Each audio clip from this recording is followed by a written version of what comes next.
Okay, so today we are going to learn how to take apart the Mousetrap for the Mousetrap car. Harper, get me the Mousetrap car. We're not going to break any privacy laws, so you're going to come right in here and then stop. Okay, now. All right, so the goal here is to disassemble a regular Mousetrap so that it turns into the power source for the car, right? And this, by the way, the placement, you're going to put it in the front of the vehicle on the side. So that's what you're looking for the children who are doing part 2. It goes in the front of the vehicle. All right, great.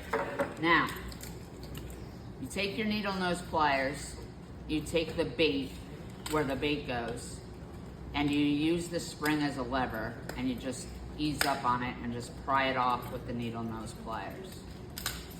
Then you're gonna take the hook and do the same thing. So there's a little loop here.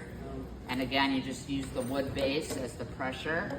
Now, you can take a wedge or your finger if you're feeling crazy and wedge that open.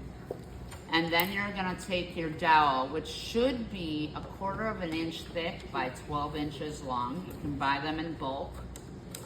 I believe you can buy them on Amazon. You can definitely buy them from Kelvin.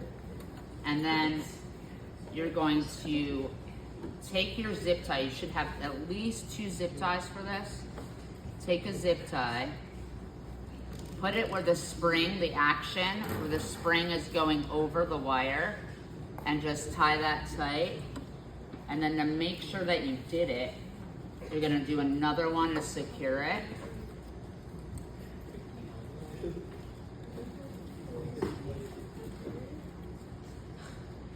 So you're just gonna take that zip tie and thread it in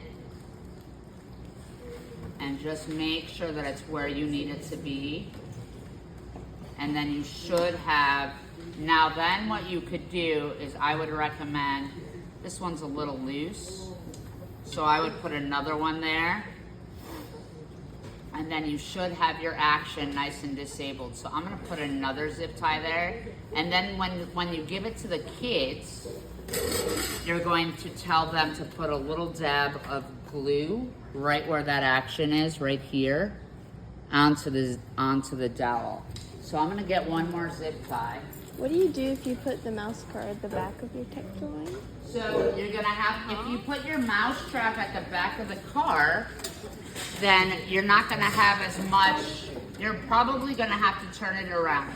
So the Mousetrap, when the Mousetrap is extended, which is the way it looks now, right? So it has used all of its energy and it is extended, right? So when it's extended, when it has used all of its energy, it should be facing forward.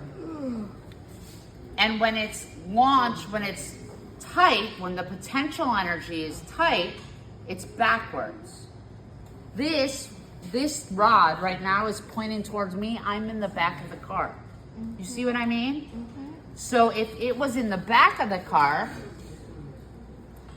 how it would be a front wheel drive vehicle. Okay? If you want a front wheel drive vehicle, great. Because if this was the back of the car, right?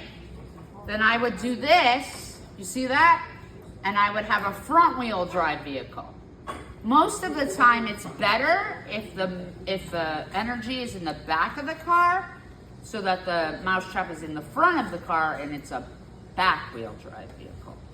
Everybody with me?